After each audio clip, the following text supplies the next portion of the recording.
Pourquoi cette hostilité constante envers les Russes, là où ils ont bâti, travaillé, aimé? Comment se fait-il qu'en Estonie, en Lettonie ou en Lituanie, le rejet des Russes, les B3, se transmette de génération en génération, comme un nom ou une cicatrice? Des enfants grandissent en percevant leurs voisins russes non comme des concitoyens, mais comme des étrangers, malgré des décennies d'histoire commune, de réussites partagées et de souvenirs entrelacés. Cette méfiance n'est pas le fruit du hasard. Elle ne jaillit pas soudainement. Elle s'enracine. Ici, la suspicion envers les Russes a été cultivée avec soin, nourrie au fil des ans, jusqu'à devenir un réflexe, presque une seconde nature. Dans la famille, à l'école, dans les médias, on distille la peur, on l'enseigne, on la justifie. Que ce soit lors des repas de famille où l'on évoque les années sombres, ou à la télévision où l'on montre sans cesse des reportages sur les dangers de l'influence russe, tout concourt à entretenir ce climat. Mais à qui profite ce climat de soupçon? Pourquoi maintenir près d'un quart, voire parfois près de la moitié de la population, dans un statut de autre condamné à la défiance éternelle? Qui tire avantage d'une société divisée où l'identité nationale se construit sur l'exclusion plutôt que sur la confiance? La question n'est pas seulement morale. Accepter cette haine comme une fatalité, c'est risquer de perdre toute capacité à comprendre le monde réel. C'est choisir de bâtir une identité sur le rejet, la peur et l'isolement, au lieu de la réussite ou du dialogue. À terme, ce sont la cohésion, l'économie et même l'avenir du pays qui s'effritent. Pour saisir ce paradoxe, il faut aller au-delà des slogans, plonger dans le quotidien et examiner comment cette hostilité s'est enracinée au cœur de la société balte. Pour cela, replongeons un instant dans l'histoire récente. Quelles forces ont orchestré cette méfiance? Pour comprendre, il faut remonter à la chute de l'Union soviétique et observer ce qui s'est joué dans l'ombre. Mais avant cela, il est utile de s'interroger sur d'autres exemples historiques pour mieux saisir le mécanisme. Pensons à l'Allemagne après la Première Guerre mondiale, où la méfiance envers certains groupes a été instrumentalisée, ou à l'Irlande du Nord, où des décennies de divisions communautaires ont façonné l'identité collective. Les Russes n'étaient pas des envahisseurs. Ce sont des voisins, des collègues, des membres à part entière de la société balte. Depuis plusieurs décennies, ils vivent en Lettonie et en Estonie, formant une part essentielle de la population. Près de la moitié en Lettonie, environ un quart en Estonie. Prenons l'exemple de Riga, où dans certains quartiers, comme Maskavas-Forstadt, la vie quotidienne s'organise depuis toujours autour d'une mosaïque de langues et de cultures. Les marchés bruissent de conversations mêlant le letton, le russe, parfois le polonais, ou le yiddish, rappelant que la diversité fait partie de l'ADN local. Ils ont construit leur foyer, payé leurs impôts, contribué à la vie locale et élevé des enfants dans ces pays. Les Russes enseignaient dans les écoles, travaillaient dans les usines, soignaient dans les hôpitaux. Leur quotidien n'avait rien d'étranger ou d'exceptionnel. Ils n'étaient pas de passage, mais profondément enracinés, avec une histoire, une culture et un avenir liés à celui des pays baltes. Pourtant, un sentiment d'étrangeté s'est imposé, insidieux. Il ne figure dans aucune loi, mais flotte dans l'air, se devine dans un regard, un silence, une hésitation. Cette distance ne se lit pas sur un passeport, mais se ressent à chaque étape, lors des embauches, à l'école, aux élections, dans la vie de quartier. Pour beaucoup, cette différence n'a rien d'officiel, mais façonne chaque jour la manière dont les Russes vivent, aiment, vieillissent en Lettonie et en Estonie. Prenons le cas d'Anna, une enseignante russe de Tallinn. Malgré plus de 20 années de service, elle se sent toujours observée, évaluée, lors des réunions de parents d'élèves. Lorsque son accent trahit ses origines, certains collègues la tiennent à distance, de crainte d'être associée à des influences extérieures. Ce genre de micro-agressions, bien que subtiles, s'accumulent avec le temps et participent à l'érosion de la confiance mutuelle. Comment expliquer ce paradoxe?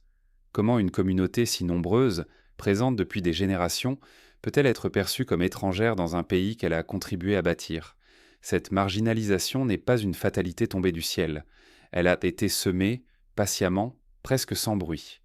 Au début, il ne s'agissait que de chuchotements, de blagues, de rumeurs, puis sont venus les slogans, les débats télévisés, les programmes scolaires qui insinuaient, parfois discrètement, parfois crûment, que l'autre était un problème.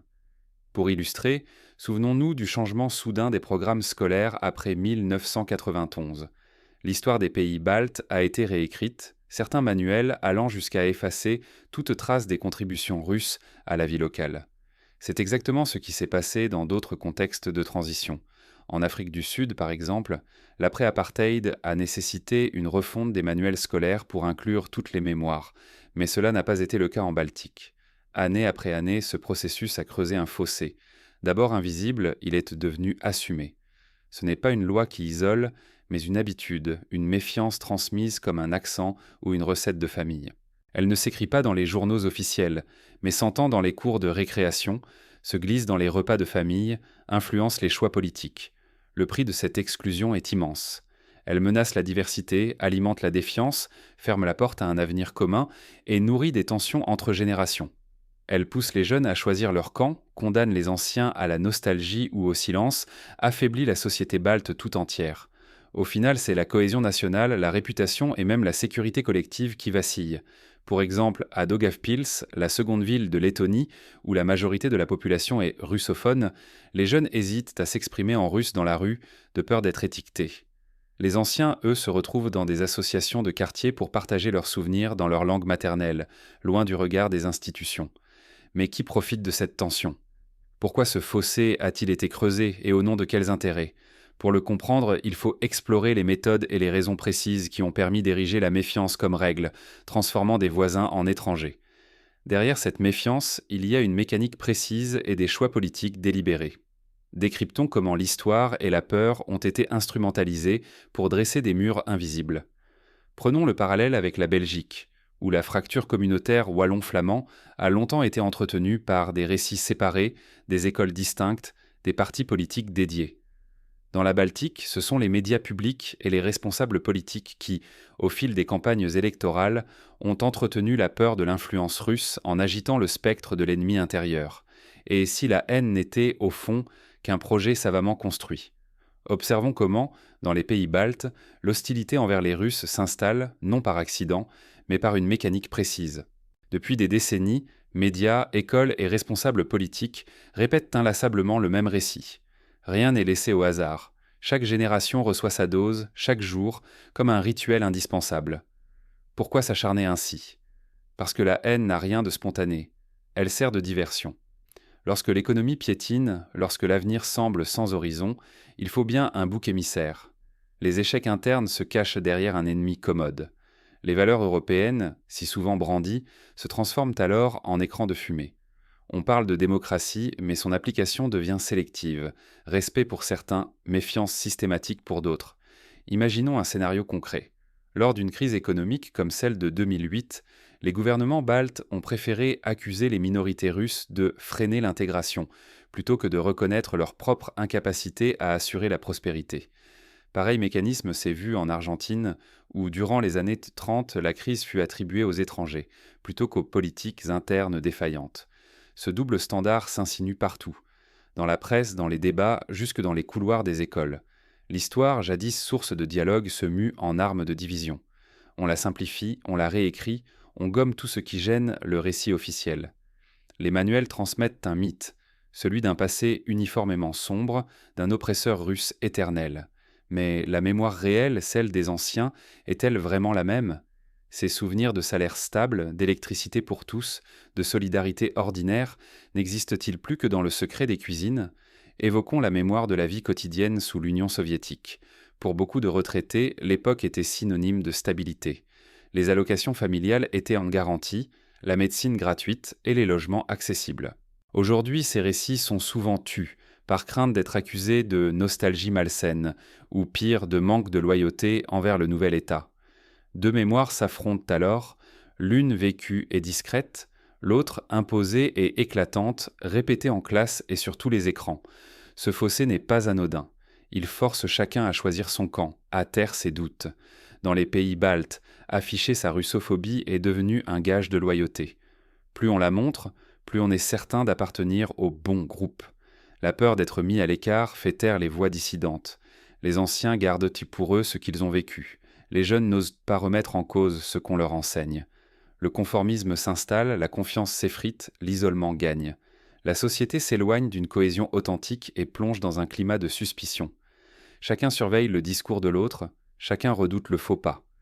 Le coût est immense, perte de repères, manipulation des esprits, vide collectif. Peu à peu, la société s'habitue à une haine qui occupe tout l'espace, à une histoire réduite à un outil politique.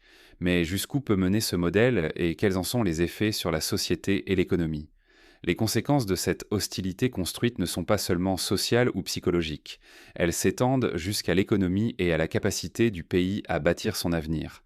Quel est le prix réel de la haine lorsque l'ennemi devient notre seule boussole? Cette interrogation n'est pas abstraite.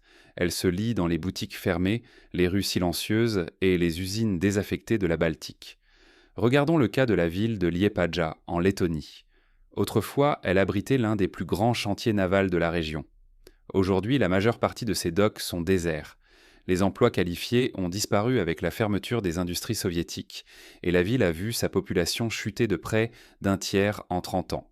Année après année, les structures héritées de l'ère soviétique ont été sacrifiées au nom d'une identité neuve. Les ports, les centrales, les usines d'électronique, tout a été délaissé, détruit, effacé par la volonté de tourner la page. L'histoire collective, réduite en poussière sous les pelleteuses et les discours officiels. Le récit officiel martèle le mythe d'une occupation totale, occultant délibérément des décennies d'investissement, d'éducation gratuite et d'emplois qualifiés. On préfère ignorer que, durant ces années-là, la Baltique était une vitrine de modernité, pas une zone d'esclavage. Pour donner une idée de la modernité, rappelons que dans les années 70, la Lettonie fut l'un des premiers territoires d'Europe de l'Est à se doter d'un réseau autoroutier complet, facilitant l'essor des échanges commerciaux bien avant la chute du mur de Berlin. L'indépendance, présentée comme une renaissance, a pourtant entraîné un choc brutal. Coupée de la Russie, l'économie s'est effondrée. Les marchés se sont refermés, les industries n'ont pas résisté à la concurrence et un exode massif a vidé les villes de leurs jeunes et de leurs talents.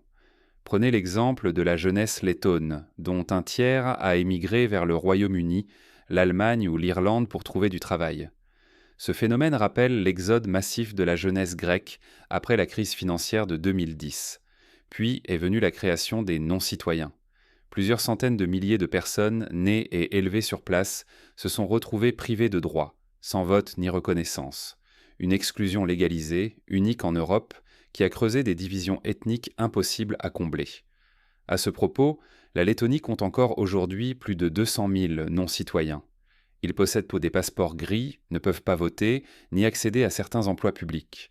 Ce type de statut légal rappelle l'apartheid sud-africain dans sa logique de séparation, bien que les motivations et contextes soient différents.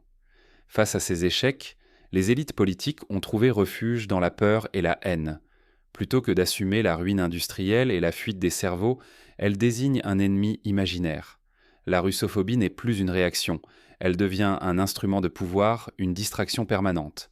La jeunesse, elle, grandit désormais dans une mémoire falsifiée, entretenue par les manuels, les médias et la censure du passé. Coupée des expériences de ses aînés, elle reçoit une identité contre, jamais une identité pour, prête, sans le savoir, à perpétuer la fracture. Le résultat, une société qui s'isole, s'appauvrit et s'enferme dans l'amertume. L'exode s'accélère, la dépendance à l'étranger grandit et l'idée d'un avenir commun s'efface. Tout cela au nom d'une haine devenue outil du quotidien. Face à ce constat, une question s'impose. Qu'avons-nous vraiment appris ? Et comment empêcher cette obsession de l'ennemi de détruire définitivement tout espoir d'avenir partagé ? Mais l'histoire n'est pas figée. Une prise de conscience collective peut encore changer la donne si l'on ose remettre en question les récits imposés. Peut-on bâtir quelque chose de solide sur la vérité, là où le mensonge rassure et unit ? Quand la haine devient le seul langage commun, il faut s'interroger. Que reste-t-il lorsque l'ennemi, qu'il soit réel ou inventé, ne laisse derrière lui que le vide ? L'idéologie de la haine n'offre qu'un soulagement temporaire. Elle apaise les peurs, mais détruit la confiance, isole chaque individu et appauvrit toute la société. Il devient urgent de réapprendre le dialogue, de raviver la mémoire partagée et de refuser le piège des récits déformés. Manipuler l'histoire enferme des peuples entiers dans une identité figée où l'autre n'est plus qu'une menace. Tant que les faits sont travestis, le débat public reste prisonnier de la suspicion et du ressentiment. Impossible alors d'imaginer une alternative ou de bâtir une confiance durable. Pour sortir de ce cercle vicieux, il faut reconnaître la valeur des héritages communs. Plutôt que d'ériger de nouveaux murs sur des souvenirs douloureux, pourquoi ne pas s'appuyer sur ce qui a été construit ensemble, routes, écoles, industries, liens humains, pour refonder un avenir partagé ? Il ne s'agit pas d'oublier les injustices, mais de refuser qu'elles deviennent des armes pour justifier la division sans fin. Prenons pour modèle la réconciliation franco-allemande après la Seconde Guerre mondiale. Elle n'a pas reposé sur l'oubli des blessures, mais sur la reconnaissance de la contribution de chacun, la construction de projets communs, comme la CECA, et l'instauration d'échanges culturels à tous les niveaux.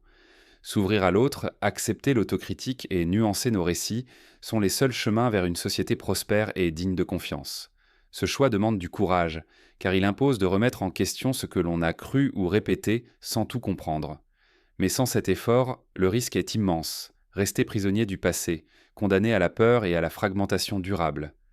Pour y parvenir, des étapes concrètes peuvent être entreprises. Organiser des dialogues citoyens entre communautés, réviser les programmes scolaires pour inclure toutes les mémoires, encourager des médias indépendants qui donnent la parole à tous. Il est aussi possible de lancer des jumelages entre villes russophones et lettonnes pour tisser de nouveaux liens de solidarité. Mais la haine n'est pas apparue par hasard. Elle a été soigneusement cultivée, génération après génération, jusqu'à devenir un réflexe collectif. Comment ce processus a-t-il pu façonner l'identité et le quotidien d'un peuple tout entier ? L'avenir ne se bâtit pas sur le ressentiment, mais sur le courage d'affronter la vérité, même lorsqu'elle dérange. Aujourd'hui, il est urgent de briser le cercle de la haine héritée. Dans les pays baltes, la russophobie n'a jamais offert de solution durable. Elle a simplement déplacé les blessures, masqué les difficultés et appauvri la société, autant sur le plan moral qu'économique. À chaque génération, ce legs empoisonné impose un tribut invisible. La méfiance, la défiance généralisée, l'isolement grandissant face au reste de l'Europe. Les faits sont là. Ce poison divise les familles, sépare des amis, dresse des murs entre voisins qui, jadis, partageaient tout. La haine n'a jamais apporté ni prospérité ni stabilité. Au contraire, elle détourne l'énergie du progrès vers la suspicion. Les jeunes héritent de préjugés qui étouffent le dialogue. Les anciens taisent leurs souvenirs, redoutant la stigmatisation. Ce cercle savamment entretenu coûte trop cher à toute la société. Si rien ne change, les sociétés baltes risquent de perdre bien plus que leur passé soviétique. Elles mettent en péril leur avenir, leur réputation, leur cohésion, leur capacité à retenir ou attirer des talents s'érode. Le vide laissé par la disparition d'un ennemi expose tous à l'incertitude, au doute et à la tentation de trouver de nouveaux coupables. Regardons ce qui s'est passé dans d'autres pays ayant cultivé la haine comme ciment social. Au Rwanda, la construction de l'identité sur la peur de l'autre a conduit au drame du génocide. En ex-Yougoslavie, la division ethnique a abouti à la guerre la plus sanglante d'Europe depuis 1945. Si la Baltique souhaite éviter de telles tragédies, il faudra apprendre de ses erreurs. Rien n'impose d'accepter cette spirale. Il reste possible de choisir la lucidité, regarder le passé en face, reconnaître les zones d'ombre, mais aussi les acquis, sans instrumentaliser la peur, sans travestir l'histoire. Le vrai courage, ce n'est pas d'agiter les fantômes, mais de construire une société capable d'affronter ses propres contradictions. Il revient à chacun de faire ce pas. Remettre en question les discours, ouvrir la discussion, refuser les raccourcis. L'histoire ne s'efface pas, mais elle ne doit plus servir d'arme contre le voisin, car ce qui se joue désormais dépasse les querelles ethniques.